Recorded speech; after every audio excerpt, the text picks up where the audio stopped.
안녕하십니까. 이번 시간에는 재건축 결의 시에 종전자산 감정평가 반드시 필요할까? 라는 제목으로 영상을 올리겠습니다. 종전자산이 여러분 뭔지 아시죠? 종전자산은 지금 현재 신반포 상가 이 자체입니다. 이 자체가 종전자산이라고 봅니다. 여러분들 옛날에 우리가 물물 교환을 하던 시대도 있었습니다. 병 주고 아이스크림 바꿔 먹던 시대도 있었습니다. 그러나 바꿔 먹을 때는 내가 주는 병이 한 병에 얼마를 쳐주고 새로 받는 그 아이스케이크가 얼마짜리라는 것 정도는 서로 알고 바꾸는 거잖아요. 여러분들이 지금 깔고 앉았는 이 자산이 이게 얼마인지는 알아야 되잖아요. 알아야 새로 짓는 이 건물 얼마를 달라고 할 수가 있고, 얼마를 주면 내가 지난번 가지고 있던 거 주고 새 거 받았는데 얼마의 차이가 나는구나 보면 알잖아요. 그러면 나는 가만히 앉아서도 돈 이만큼 벌었네 하는 거를 비교하고 숫자적으로 느낄 수 있잖아요. 그래서 재건축 결의시, 재건축은 법 47조에 재건축 결의가 나와 있다고 얘기를 했습니다. 재건축 결의시에 동의서 진구할 때 종전 감정평가가 반드시 필요할까요? 라고 여러분들이 질문하시는 분들이 있습니다.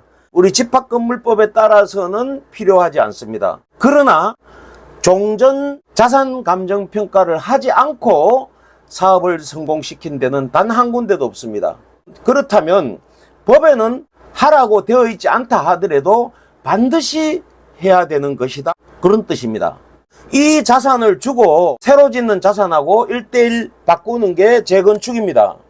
그런데 지금 현재 여기에 자산평가를 해보니까 2,700억 가까이 나옵니다. 소유자들로 구성된 단체에서는 이런 종전자산 감정평가를 할 수가 없죠. 왜 못하느냐고요? 2,000억 이렇게 감정평가 금액이 넘어가면 감정평가 비용이 얼마 들어가는지 아십니까? 감정평가 비용이 1억이 넘게 들어갑니다. 의견서라도 써주세요 하더라도 최하 1,000만 원은 줘야 의견서 써줍니다. 그렇기 때문에 못하는 것이죠. 그런데 저는 이 종전자산평가를 거의 한 절반 정도 진행을 했습니다. 어떻게 했냐고요? 여기 저를 도와주는 유능한 평가사가 있고 제가 부탁해서 지금 감정평가를 하고 있는 것입니다. 그래서 건물 전체 덩어리에 대한 평가는 나왔습니다. 여러분들 지금 114명인가로 지금 되어 있거든요.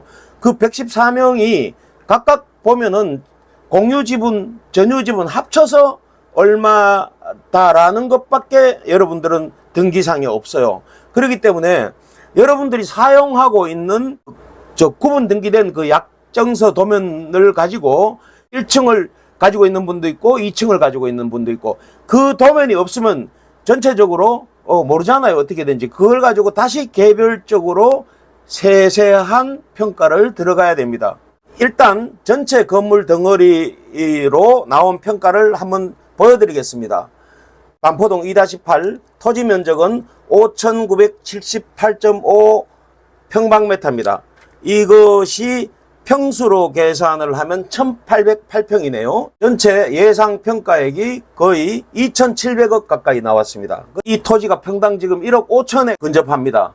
사실은 그 정도 가치가 가지요. 그 정도 가치가 갑니다. 그래서 층별로 보겠습니다. 지하 2층이 1,342, 평수로 설명을 드리겠습니다. 708평입니다. 지하 1층이 777평입니다. 그리고 1층이 264평입니다. 2층이 883평입니다. 3층도 883평입니다. 그리고 주인은문 4층과 옥탑, 부속 주차장 합쳐서 요것이 333평입니다. 합계가 14,734평방미터, 평수로 환산을 하면 4,457평이 됩니다. 이 건물 전체 연면적이 4,457평입니다. 거기에서 개인 소유이지 않은 333평을 빼보겠습니다. 그러면 여러분들이 쓰고 있는 이 건물의 전체 면적이 4,124평입니다. 정리하겠습니다. 건물은 4,124평, 연건평, 그리고 토지는 1,808평, 2,697억 정도가 이 지금 자산의 종전자산 가치라고 하겠습니다. 왜 이 종전자산 가치를 말씀드리느냐? 나중에 새로 지어질 상가의 1, 2, 3층을 상가로 만들었을 때 그 면적이 비슷하기 때문에 그렇습니다. 그래서 여러분들은 머릿속에 지금 현재 신반포 상가, 지금 현재 가치가 얼마냐? 그래서 토지 건물을 합쳐서 약 2,700억 정도다. 거기에다가 뭐가 더해져야 돼요? 지금 220평 정도의 파크 아파트가 같이 통합 재건축을 합니다. 그러면은 파크 아파트 부지가 한 300억 정도의 종전 가치를 가지고 있습니다. 그러면은 파크 아파트와 신반포 상가를 더하기를 하면 약 3천억 정도의 종전 자산 가치가 나옵니다. 이 가치를 여러분들은 머릿속에 일단 새겨 놓으셔야 합니다. 이 대목에서 자칫 오해가 있을 수 있는 금액이 있어서 얘기 드리겠습니다.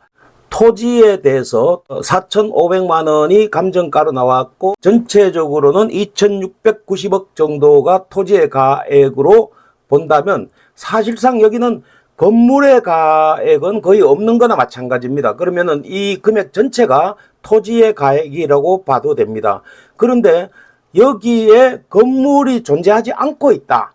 토지를 여러분들이 전체가 공유로 가지고 있다고 하면 이걸 나누어 보니까 평당 1억 4,880만 원 정도 돼요. 그런데 이거는 뭡니까? 집합 건물이거든요. 집합 건물은 집합건물법에 따라서 내 건물이 몇 층에 위치하고 있느냐에 따라서 거기에 붙는 대지권이 따라갑니다. 그러니까 다시 말해서 지하 2층에 있는지 지하 1층에 있는지 또는 1층에 있는지 또는 1층에 있어도 들어오는 입구에 있는지 아니면 나가는 쪽에 있는지에 따라서 전체적으로 감정평가 금액이 달라집니다. 그러니까 아파트처럼 각각 구분 건물이 잘 되었더라면 개별 구분 가격이 나왔을 건데 지금도 여러분들이 지분을 가지고 있다 하더라도 감정평가는 세세하게 여러분들이 가지고 있는 위치를 다 평가를 해야 됩니다. 엄청나게 어려운 일입니다. 그러니까 그렇게 계산해 본다면 전체 금액이 2,700억에 달해도 전체 내가 건물을 어디 가지고 있느냐에 따라서 이 토지의 금액이 전체적으로 평균하지는 않는다. 이런 뜻입니다. 참고하시기 바랍니다.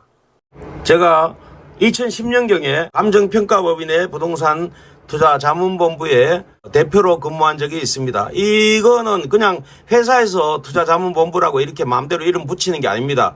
국토해양부에 등록을 해야 됩니다. 이 투자자문업을 하기 위해서는 감정평가긴 하지만요. 그래도 등록을 해야 됩니다. 그래서 감정평가법인이지만 투자자문본부를 별도로 두고 제가 여기서 대표로 근무한 적이 있습니다.